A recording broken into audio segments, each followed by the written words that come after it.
자, 이번 시간은 우리가 허생전 시작해 보도록 합시다. 자, 일단 먼저 제재 선정 의도로 보면 이 작품은 허생이라는 비범한 인물을 통해 당대는 이제 조선입니다. 우리가 자, 조선 사회의 경제 사회적인 제도의 취약점과 모순을 꼬집고, 그러니까 조선 현실을 뭐한다? 조선 현실을 비판한다. 그지? 조선 사회, 조선 현실을 비판하고 4대부, 그 당시 4대부는 양반이겠지? 그런 4대부들의 무능함과 허위의식 뭐냐면 허례의식 뭐야? 그냥 보여주기 행동을 풍자한 한문소설이다. 이런 얘기입니다.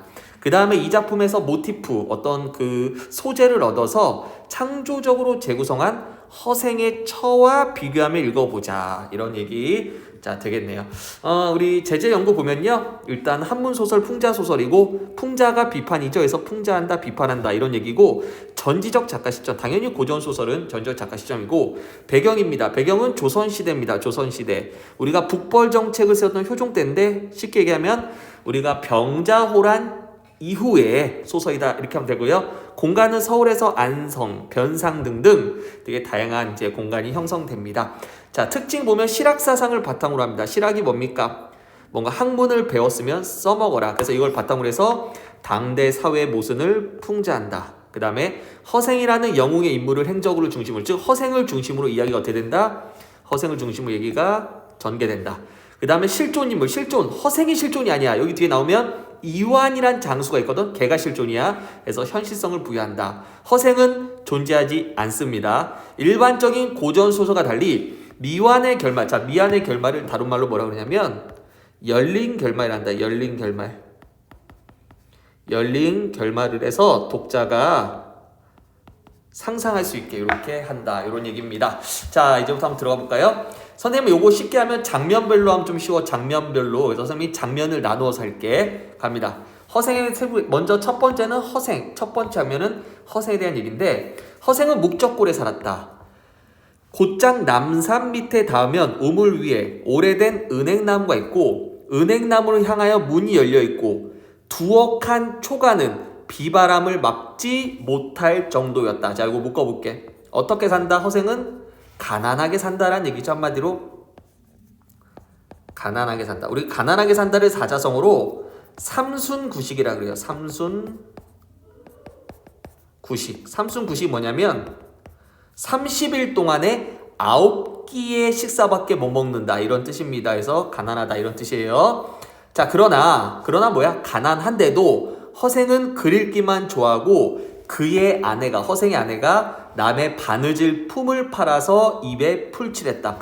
겨우겨우 먹고 살았다. 사자성어 호구지책, 먹고 사는 수단 이런 뜻입니다. 그래서 아내 덕에 살았다. 그러면 허생은 어때요? 가장으로서 역할을 제대로 못하고 있죠. 그래서 무능한 선비의 모습을 보이고 있습니다. 그래서 우리가 첫 번째 장면에서 허생은 무능한 선비의 어떤 비판적 모습을 드러냅니다. 오케이? 사자성어 2개. 가난하다. 삼순구식. 그 다음에 아내의 덕에 겨우겨우 먹고 산다. 호구지책.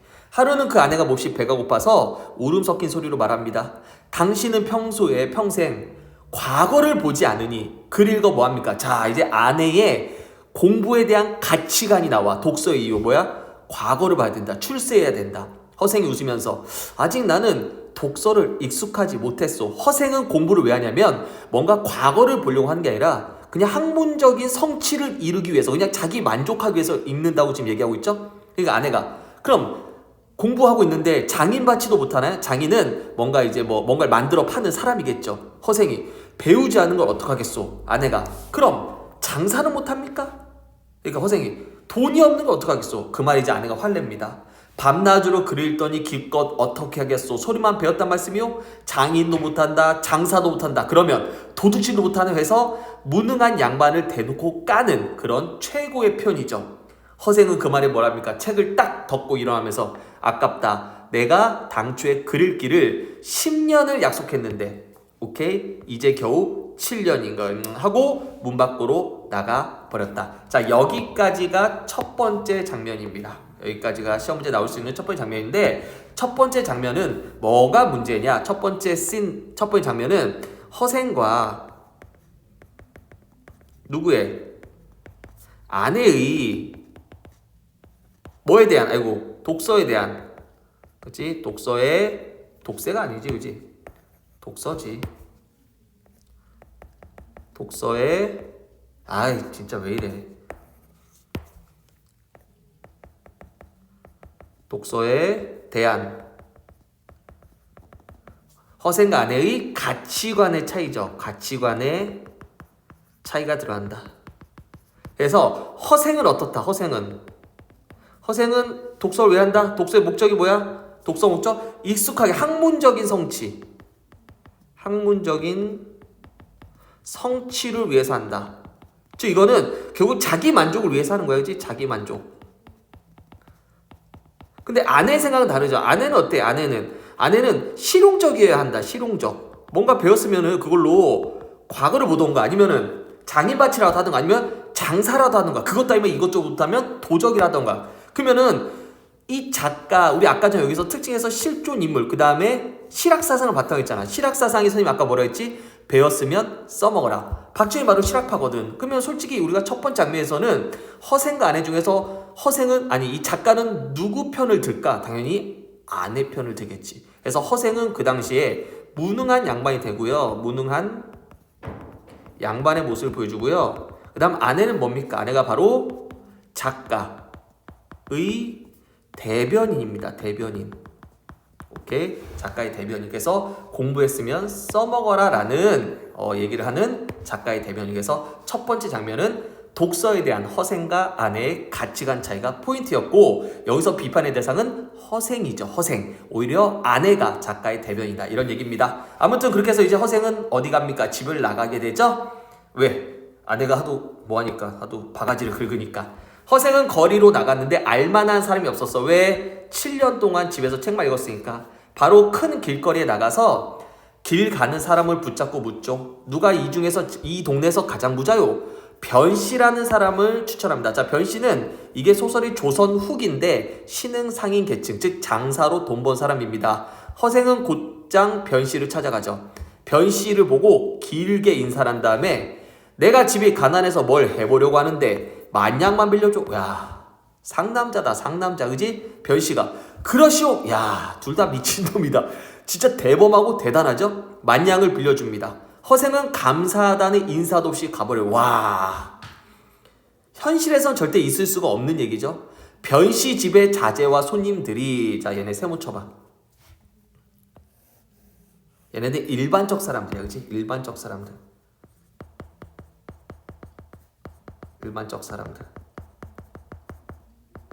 그래서 변씨 집안의 자제와 손님들이 허생을 보니까 거지야 거지. 그럼 어떻게 생겼냐?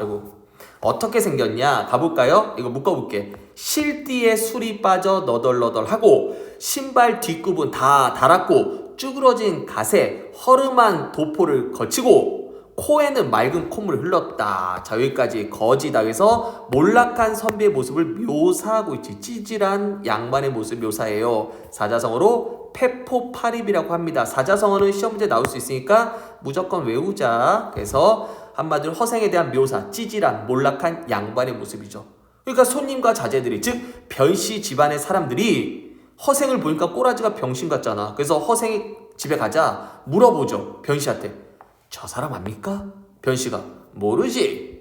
그러니까 가족들이 아니 하루아침에 평생 누군지도 알지 못하는 사람에게 누구야? 허생을 얘기하죠. 허생에게 저렇게 찌질한 양반한테 사자성어 생면부지인 사람에게 외우자. 사자성어 갑니다. 아니 만냥을 그냥 던져버리고 이름도 묻지 않으니 왜 그러셨습니까? 이런 얘기지. 그러자 변씨가 이런 얘기합니다. 자, 변씨의 우리가 인물 대물 우리가 인간 한번 봅시다. 그건 너희들이 알 바가 아니야 하면서 이제 얘기해 줍니다.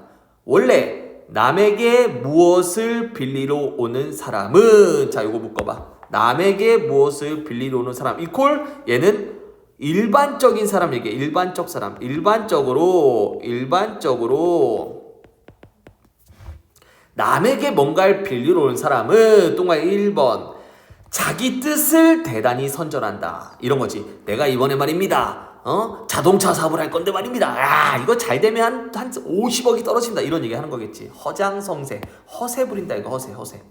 이런 거 외우세요. 그리고 두 번째, 신용을 자랑한다 이거야. 그리고 제가 지금까지 누구한테 돈 빌려서 한 번도 못 갚은 적이 없어요. 걱정하지 마세요. 이렇게 신용 잘하고. 세 번째, 비굴한 얼굴을 띈다. 그러니까 한 번만 조금만 도와주세요. 이렇게 막 이런다 이거지. 그래서 사자성어 다 외워. 호언장담하고 교원영색, 상대에게 아첨한다 이런 뜻입니다. 그 다음에 동그라미 4번, 말을 중언부언한다. 중언부언이란 말은 뭐냐면 했던 말을 또 하고 계속 했던 말을 반복한다는 뜻이야. 이게 바로 일반적으로 돈을 빌리러 오는 사람들의 모습이야.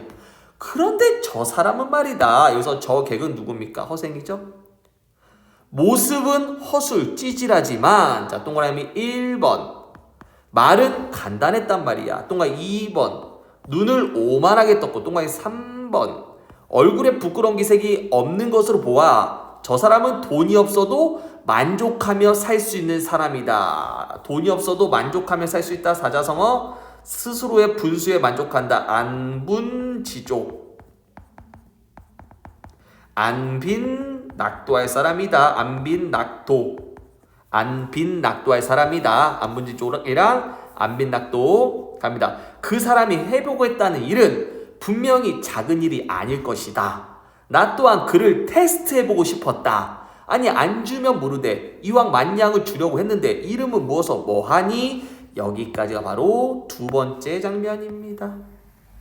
자, 두 번째 장면 어떤 얘기야? 허생이 변씨한테 가서 만냥을 빌렸는데 여기서 포인트, 우리가 첫 번째 장면은 허생과 아내의 독서에 대한 가치관에 차였다면 여기서는 대단한 허생과 그 다음에 대범한 그 다음 또 대단한 변씨에 대한 설명입니다. 허생도 어때요? 돈 빌릴 때 전혀 꿀림이 없죠. 그래서 2인다운, 여기 뭐 나왔지만 2인다운, 이 뭡니까? 비범한 풍모가 드러나고요. 변씨도 어떻습니까? 변씨도 어때요? 상당히 대범하죠. 그냥 대범하고 과감하게 빌려주죠. 이런 두 인물의 성격을 이렇게 대화를 통해서 드러내고 있습니다. 괜찮습니까? 인물의 성격을 대화를 통해 드러냈죠. 자, 세 번째 장면 갑니다. 허생은 그 만냥을 이제 빌리자마자 자기 집에 가지 않고 안성으로 갑니다. 자, 안성. 자, 이제 허생의 이동 경로 안성 갑니다.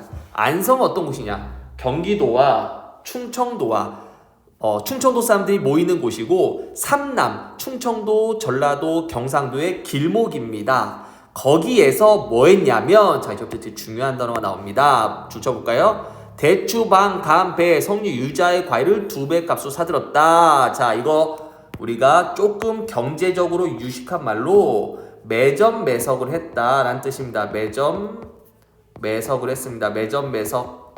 유식한 말로 매점 매석, 무식한 말로 싹쓸이를 했다 이거야. 그 이유가 있습니다. 이 매점 매석을 통해서 드러내고자 하는 이유가 있는데, 매점 매석을 통해서 드러내고자 하는 이유가 있는데 어떤 이유인지 읽어볼까요? 허생이 과일을 몽땅 싹쓸이했기 때문에 온 나라가 잔치나 제사를 못 지냅니다. 그래서 얼마 안 돼서 허생에게 2배의 값으로 과일을 팔았던 상인들이 도리어 10배의 값을 주고 허생한테 사갑니다. 허생은 한숨을 쉽니다. 내가 만냥으로 온갖 과일의 값을 내가 좌지우지 조정했으니 우리나라의 형편을 알만하구나, 이런 뜻입니다. 또 그는 다시 칼과 호미, 비단을 가지고 제주도로 갑니다. 자, 그 다음 제주도 가요. 가서 뭘 삽니까? 말총, 말의 꼬리털을 다 삽니다. 말 꼬리털로 망건을 만들었는데, 망건이 뭔지 알아? 이렇게 옛날에 양반들 얼굴 이마에 이렇게 맞박에다 이렇게 해가지고 모기장 같은 거 이렇게 막 이렇게 한 다음에 이렇게 하잖아. 요 모기장 만드는 거 이제 말총이라 그래요. 그러면서 뭐라 그래? 몇 년 지나면 나라네 사람들이 이렇게 머리를 싸매지 못할 거다. 왜? 얘가 다 말총을 샀으니까. 얼마 안 돼서 망건값이 10배로 뛰어 올랐다. 얘도 뭐 했습니까? 또 망건을 매점 매석했죠. 그죠? 망건을 매점 매석했습니다. 말총을 죄다 사들였다. 얘도 마찬가지로 이 두 가지를 매점 매석했는데, 이 매점 매석 행위를 통해서 허생이 말하고자 한 게 있어요. 첫 번째 뭐다? 얘들아, 만약에 내가 지금 너희들한테 100만 원을 주고 이 옆에 있는 마트 가서 사과를 다 사오라 그러면 내일 사과값이 오르냐 아니면 안 오르니? 안 오르지. 왜? 내일 또 마트 가도 사과가 그대로 있지. 근데 옛날에 어땠어? 그렇지 않았다는 얘기야. 옛날에는 한 도시에서 과일을 싹 다 사면 그 과일이 없어. 그럼 왜 그럴까? 지금은 유통이 잘 돼 있지. 유통이 뭐예요? 물건을 주고받는, 물건을 옮기는 그런 시스템이 잘 돼 있잖아. 창고도 잘 발달됐고. 옛날에는 아니야. 사과가 없으면 사과 원산지인 대구에서 다시 또 갖고 올라오는데 2달이 걸려. 그 시간이 오래 걸리겠지. 그래서 이 매점에서 통해 허생이 비판하는 것은 그 당시 조선시대 때 유통구조의 취약성을 비판하는 거고, 정말 유통이 취약하다. 두 번째는 야, 사과라든가 망건 이거를 싹 사들였더니 누가 망했죠? 양반들이 망했지. 양반들 제사를 못 지내고 머리를 못 싸맸죠. 아니, 안 하면 되잖아. 야, 사과가 없으면, 과일이 없으면 제사에서 과일을 빼면 되잖아. 그래도 곧 죽어도 과일은 놔야 돼요. 양반의 허례허식 뭐야? 보여주기식을 비판합니다. 요 2가지를 비판하는 겁니다. 괜찮습니까? 그래서 요거 2개 꼭 이거는 시험 문제 나와요. 매점 매석의 내용 여기 옆에도 있을 텐데, 그지? 허생의 행위에 담긴 작가의 비판을 보면요, 허생의 행위 처음엔 글만 있고 경제적 무능력했죠. 그러다가 이제 변씨에게 돈 빌려 매점 매석했죠. 그죠? 여기까지만 봤을 때 뭡니까? 선비의 무능한 삶을 비판하고요, 취약한 조선의 경제구조 비판하고, 양반의 허례허식을 비판합니다. 오케이? 그래서 요렇게까지가 3번째 장면으로 보면 됩니다. 괜찮습니까? 여기 도둑이 된 양민군도 이거는 나오지 않아요.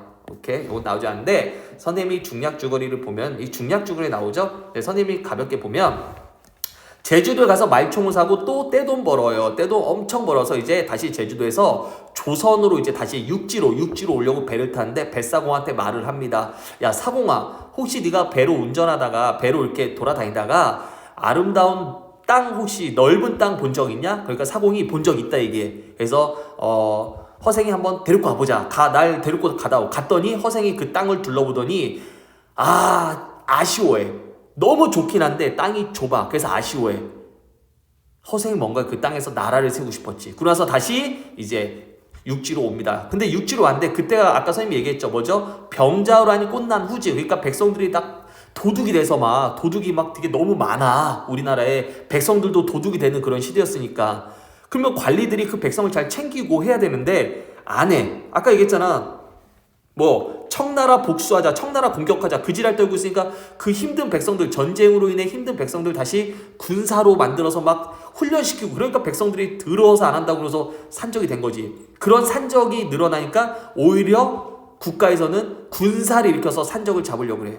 이해되니? 하지만 그 허생이 어떡합니까? 그 산적의 소굴에 가서, 도적 소굴로 가서 앞부분에 쭉 읽어볼까? 도적들을 설득해서 이들을 이끌고 아까 그 사공한테 들은 빈섬에 가서 농사지며 살라고 합니다.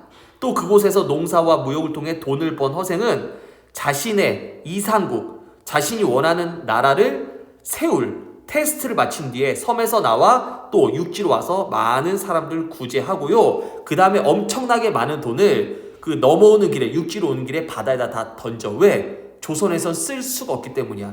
그리고 그리고 이제 변씨한테 가서 10만 양을 딱 줘. 근데 아까 저 얼마 빌렸지? 10,000양 빌렸지. 와, 대단한 이자지. 100%잖아. 100%가 아니지. 1000%인가? 아무튼 그러니까 변씨가 사양해. 나는 10분의 1만 이자로 받겠다. 이거 허생이 욕하지. 내가 장사꾼이야! 다 받아! 그래서 이제 허생이 변씨한테 10만 양 던지고 집에 가. 변씨가 이제 몰래 따라가서 허생과 이제 친해진 다음에 이완이란 장수가 있거든. 실제 있었던 인물이야. 이완이란 장수가 변씨랑 친해. 그래서 변씨한테 부탁하지. 뭘 부탁합니까?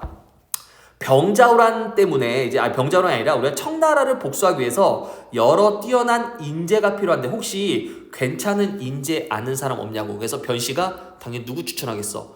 허생을 추천하겠지. 그래서 허생을 추천합니다. 그러니까 이완이 자기 종들을 다 물리치고 변씨와 함께 허생을 찾아갑니다. 괜찮습니까? 그래서 이제 이완이 허생 방에 들어갑니다. 설명 이해되시죠? 그래서 이제 이대장 이완이에요. 실제 인물이에요. 허생 방에 들어와도 허생은 자리에 일어나지 않아요. 그만큼 지배층에 대한 허생의 부정적인 생각이 있는 거죠. 이완은 몹시 민망하죠. 그죠? 그러면서 나라에서 어진 인재를 구하는 뜻을 설명하자 허생이 손을 저으며 이런 얘기하죠. 밤은 짧은데 말은 더럽게 기네. 지루하다. 이건 뭐냐면 그 당시 양반들이 행동보다는 말만 한다는 탁상공론을 비판합니다. 선생님, 탁상공론이 뭐예요? 행동보단 말만 한다는 뜻입니다. 아무튼 이런 얘기하죠. 넌 지금 무슨 벼슬이냐? 대장입니다. 그래? 그럼 넌 나라에서 신임을 받는 신하군. 알겠어. 그러면 네가 원하는 걸 내가 해줄게. 자, 중요한 겁니다. 동그라미 1번 뭡니까? 내가 와룡선생, 즉 제갈공명, 삼국지에 나온 제갈공명 같은 뛰어난 인재를 내가 추천할 테니까 네가 임금한테 얘기해서 유비가 제갈공명을 얻을 때 했던 방법 3번 찾아가기, 삼고초려 할 수 있냐? 여기까지. 지금부터 허생이 이완한테 3가지 방법을 제시해줘. 그게 첫 번째 뭡니까? 적극적으로 뭐해라? 적극적으로 인재를 뭐해라? 등용을 해라.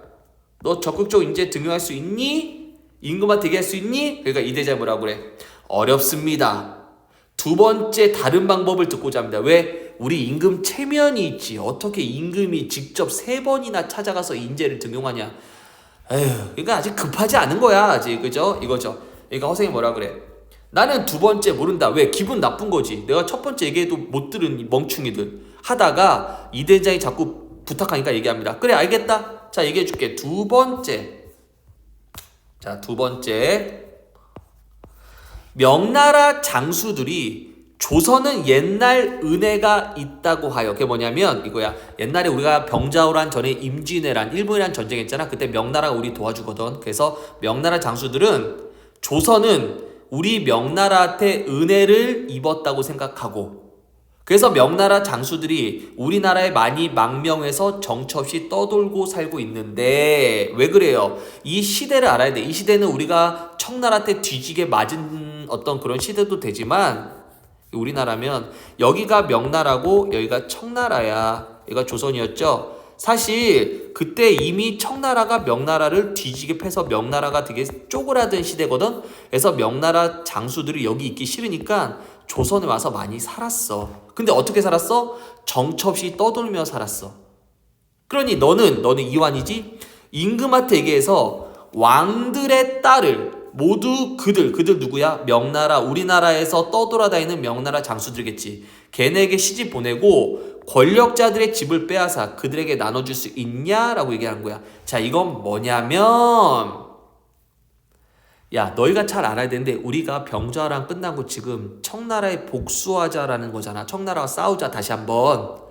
그 이유는 2가지인데, 첫 번째는 뭐냐면 우리가 청나라한테 뒤지게 터졌으니까 복수하자도 되지만, 두 번째, 아까 얘기했듯이 우리가 임금으로 아버지로 섬기는 명나라가 청나라한테 쳐맞았잖아. 그러니까 명나라를 위해 복수하자는 것도 있었거든. 뭔 말이지?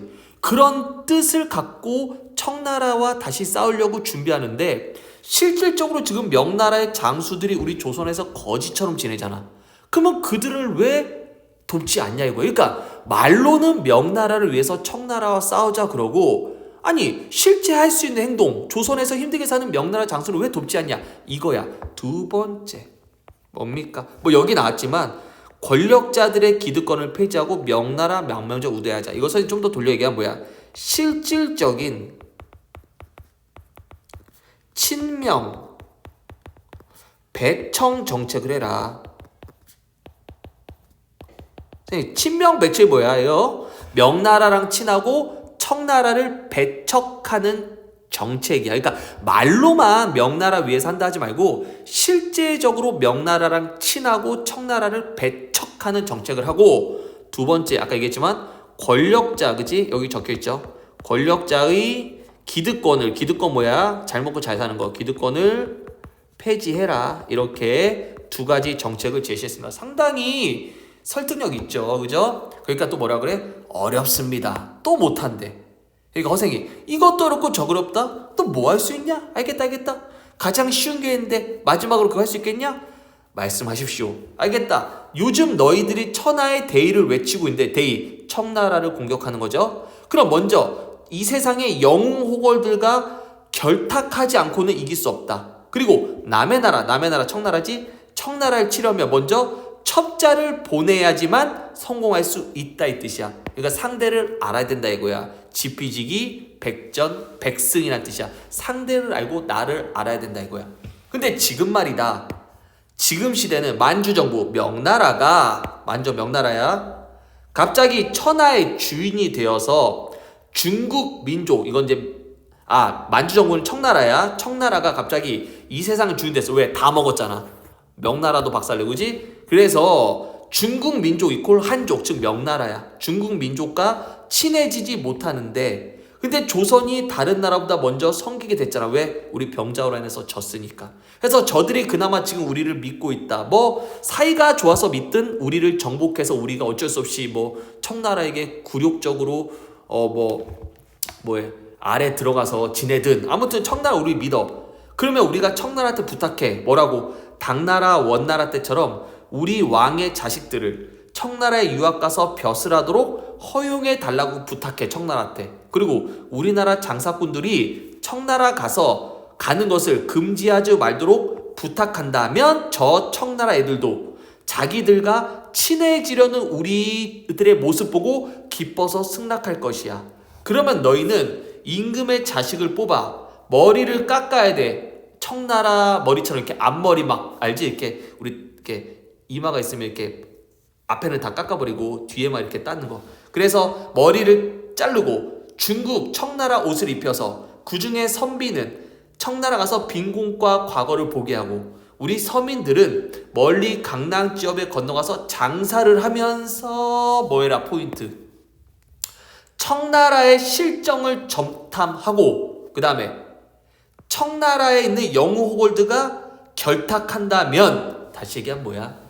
청나라라고 해서 청나라 안에 있는 싸움 잘하는 애들이 다 청나라를 좋아하진 않을 거야. 그러니까 우리가 청나라한테 부탁해라. 적극적으로 가서 과거도 보게 해주고 장사도 할 수 있게 해달라. 그래서 우리나라의 많은 사람들이 청나라 가서 청나라 실정도 알아보고 청나라를 싫어하는 싸움 잘하는 애들이랑 손을 잡고 오케이?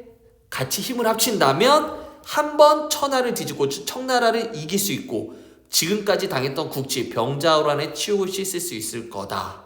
그리고 명나라에서 사람을 얻지 못한다면 뛰어난 인물을 얻고 싶다면 우리가 적당한 사람을 추천한다면 잘되면 명나라의 스승이 되고 잘못돼도 명나라와의 관계를 잃지 않을 거다 라고 얘기했대요. 자, 세 번째 뭡니까? 세 번째 청나라와 교류하라죠. 적극적 교류하라는 얘기인데 청나라한테 굴욕적으로 하라는 얘기야? 아니면 전략적으로 하라는 얘기야? 전략적이지. 왜? 청나라와 싸우기 위해서 상대를 알기 위해서. 그래서 청과 전략적으로 교류를 해라 이거야. 왜? 그래서 청나라 사정을 잘 파악하고 청나라와 싸우기 위해서. 지피지기 백정백승하기 위해서. 그랬더니 뭐라 그래? 4대부들이 모두 예법을 지킨데 누가 머리 자르고 누가 옷을 입겠습니까? 세 번째도 안 된대. 그죠? 그래서 여기 허생의 행위에 담긴 작가의 비판 의식입니다. 허생의 행위 이완에게 시사삼책은 세 가지의 방법을 제시했다는데 작가 비판은 뭐야? 결국 하고 싶은 말은 뭐야? 북벌의 허구성. 북벌이 뭐야? 북벌 청나라를 공격한다의 허구성. 허구성이 뭐야? 실제 이렇게 방법을 알려줘도 하지도 않을 거면서 그냥 주둥이로만 싸우겠다 이거죠. 두 번째, 쥐권층의 권력자들의 무능력함과 허례허식을 비판합니다. 그러니까 이제 허생이 졸라 빡쳤어. 자, 갑니다. 야, 4대부 너희들 양반이 뭐냐? 아니 중국 땅을 섬기면서 4대부야? 이런 어리석은 놈이 어디 있냐? 이런 얘기입니다.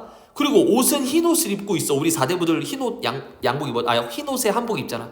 그것이야말로 죽은 사람이나 입는 옷이고 머리털은 한 곳에 묶어 송곳같이 뾰족하게 만드는데 그것은 남쪽 오랑캐 일본 놈들의 습성이고 도대체 뭐가 예법이야? 아니 옛날에 번호기는 말이다. 자, 번호기 동그라미. 나라 원수를 갖기 위해 자신의 머리를 아끼지 않았고 무령왕은 말이다. 나라를 강성하게 만들기 위해 중국 옷을 부끄럽게 여기지 않았다. 얘네들은 옛날에 뛰어난 사람들의 사례를 제시한 겁니다. 목표를 이루기 위해 체면을 버리고 자기의 실리를 추구했던 역사적 인물의 사례. 얘네들은 칭찬받는 대상, 긍정의 대상이죠. 아니 그런데 이제 너희가 명나라를 위해 청나라의 원수, 청나라와 싸우겠다고 하면서 머리털도 아끼고 또 나중에 전쟁할 때 말 타고 칼 쓰고 창을 던지고 활을 던지고 돌을 던져야 할 판에 넓은 소매 옷도 고쳐 입지 않고 그게 예법이라고 말하냐? 넌 내가 3가지를 말했는데 한 가지도 행하지 못한다면서 그게 네가 신임 받는 신하야? 신임 받는 신하가 바로 이래? 너 같은 자는 죽어야 된다. 엄청난 비판의식이죠? 하고 칼을 찾았대. 이 대장 깜짝 놀라 도망쳤답니다. 그 뒤에 다시 찾아갔더니 허생의 집은 비어있고 허생의 간 곳은 없었대. 자, 이게 바로 열린 결말이야. 그죠? 이렇게 허생의 잠적인데 이걸 통해 드러낸 것은 몇 가지가 있는데 첫 번째, 그가 제시한 이 방책이 현실적으로 수용하기가 어려웠다. 오케이? 두 번째, 무슨 결말? 열린 결말이다. 열린 결말 통해서 열린 결말의 특징 뭡니까? 독자의 상상력을 자극한다. 오케이? 독자가 상상할 수 있게 된 거여서 왜 사라졌지? 그래서 다음에 허생에 대해서 지명수배 내리나? 이렇게 생각할 수 있겠지.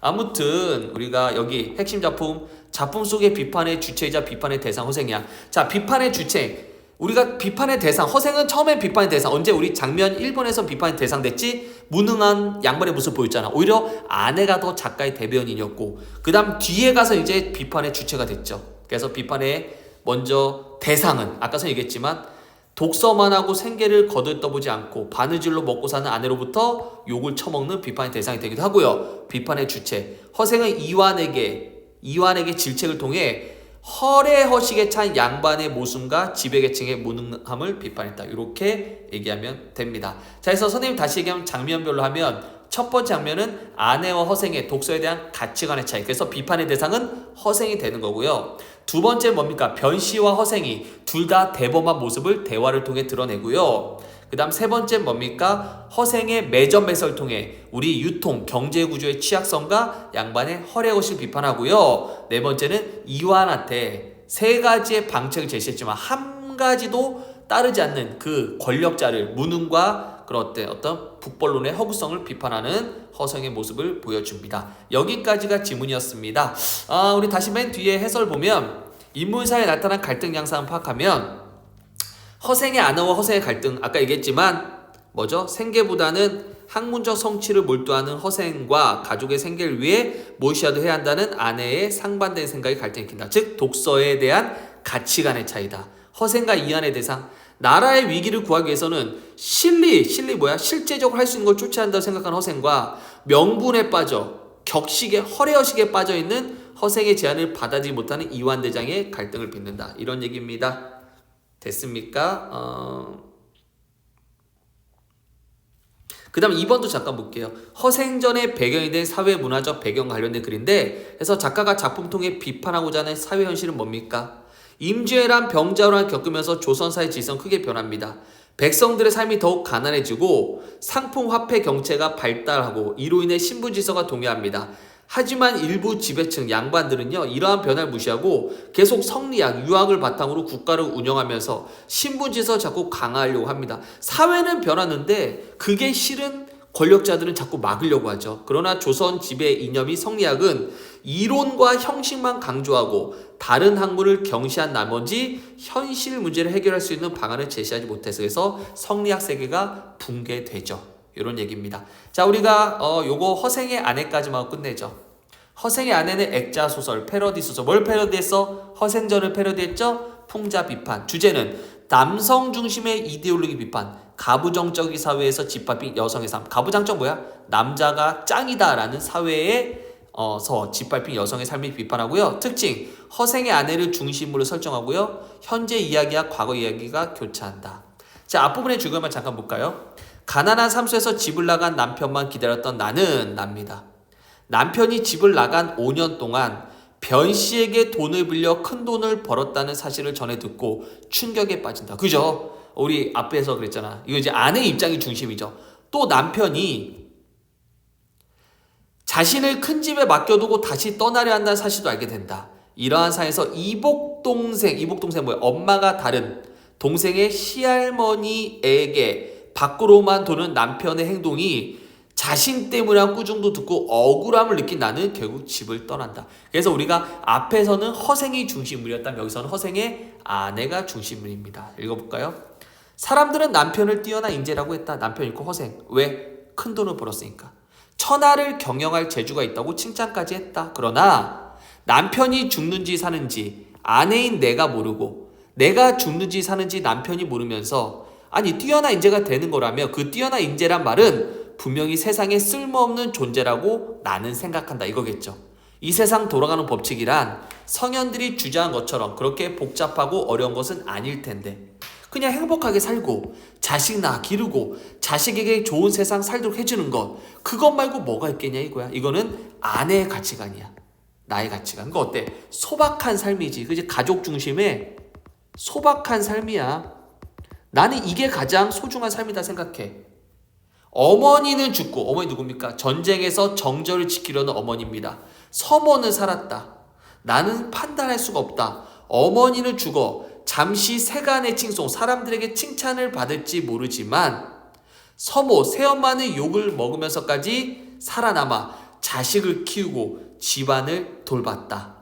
지금도 청안에서 윤복이 뒤를 돌봐주고 있다. 그러니까 여기서는 그 전쟁 중에 절개를 지키려던 어머니와 그 다음에 서모의 삶을 비교하면서 다른 사람들은 어머니를 칭찬하고 서모를 비판하지만 내가 봤을 때는 오히려 끝까지 어떻게든 지조가 중요한 게 아니라 어떻게든 살아남아 가족을 돌보는 서모가 더 현명하다 이거죠. 그래서 나는 일반적 사람들의 생각과 다르다 이런 얘기입니다. 한창 떡을 만들고 있는데 남편이 들어왔다. 떡 무슨 일 있소? 청한 친정에 가려고요. 길 가는 길에 먹으려고 백석이 쪘습니다. 무슨 이유로? 처가에 무슨 일이 생겼는가? 아닙니다. 나는 외면고 더 말아야 하잖아. 그죠? 왜? 가족을 제대로 돌보지 않는 남편에 대한 서운함이겠죠. 이번에 떠나려면 다시 이 집에 돌아올지는 몰랐지만 그 집 변명하고 싶잖아. 그러니까 어때? 아내는 남편과 헤어지려고 생각하는 거지. 남편이 불러. 잠시 와보시오. 내가 할 얘기가 있어. 그러면서 남편은 말을 꺼내기 어려운 듯이 묵묵하게 있습니다. 나 또다시 집을 나가려 하오. 그러니 당신은 이 집을 정리해서 큰 댁에 몸을 의탁하시오. 이미 사촌 형님과 얘기해뒀소.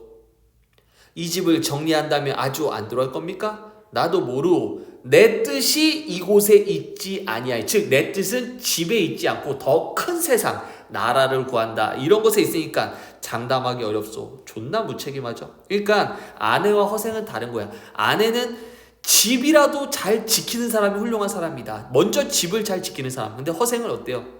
더 큰 쪽의 뜻을 갖고 있죠. 이 둘도 가치관의 차이가 있는 거죠. 그렇다면 저와 뭐 하는 겁니까?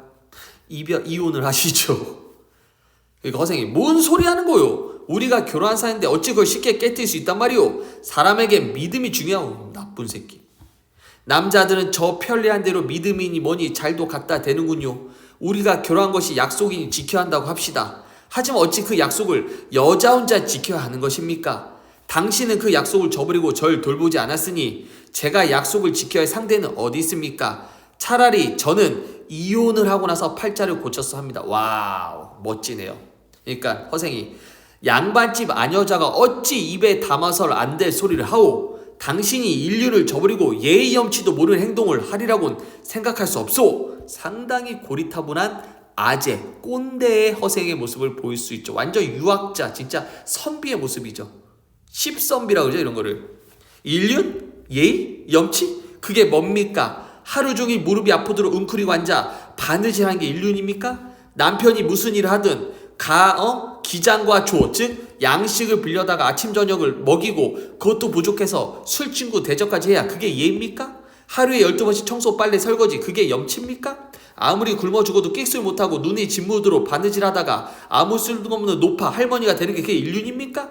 나는 그런지 안 합니다. 분명히 하늘이 사람을 만들 때 행복하게 살고 잘 살라고 내셨지 어느 누구는 밤낮 서럽게 기다리고 굶주리다가 자식도 없이 죽어 보이라고 하셨겠습니까? 아내의 생각이죠.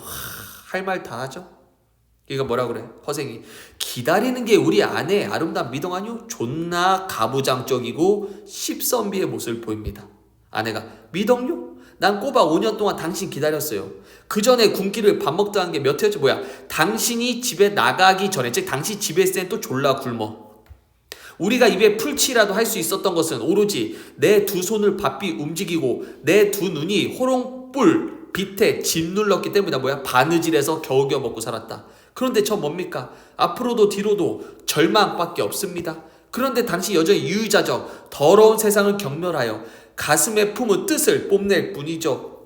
당신은 친구들과 얘기할 때 학문이란 쓰임이 있어야 하고 실이 없으면 안 되고 만물은 서로 이롭게 운용되어야 한다고 했죠. 실학자란 얘기죠. 근데 당신은 세상에 있는 소위 이유가 없고 당신을 따르는 나 역시 그러합니다. 이런 뜻입니다. 그래서 와, 서로의 가치관의 차이가 되게 강하죠.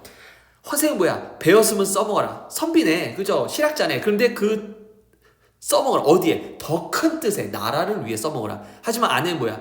집안이라도 집안을 먼저 잘 다스릴 수 있는 남편이 필요하다. 이런 뜻이죠. 그래서 둘의 가치관의 차이인데 여성으로서 주체적 삶을 살고 싶고 소박한 가정의 행복을 추구하고요. 허생은 뭡니까? 가부장적인 생각하고 있고 사회적인 이상을 되게 큰 뜻을 갖고 있다. 그래서 둘 사이에서 차이가 있다. 이런 얘기를 할 수가 있겠네요. 됐습니까? 자, 1번 뒤에 뒷장 볼까요?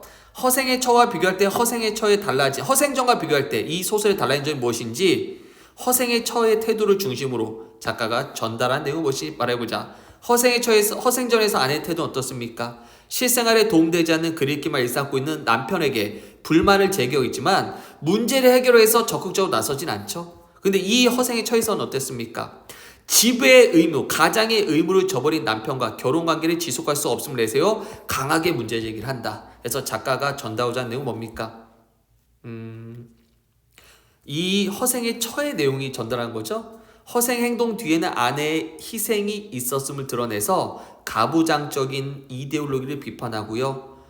허생의 영웅적 행위 뒤에 숨겨진 여성의 희생에 초점을 맞춰서 새로운 여성의 역할에 대해서 사회적 인식을 표현하고 싶었다. 이런 얘기입니다. 괜찮습니까? 시점도 바뀌죠. 당연히. 우리가 허생전은 전적 작가 시점이지만 허생의 처는 1인칭 주인공, 나라는 허생의 아내가 주인공이 돼서 쓰고 있다. 이렇게 전개하면 될 것 같네요. 자, 여기까지가 허생전과 허생의 처까지 다 했습니다. 수고 많았어요.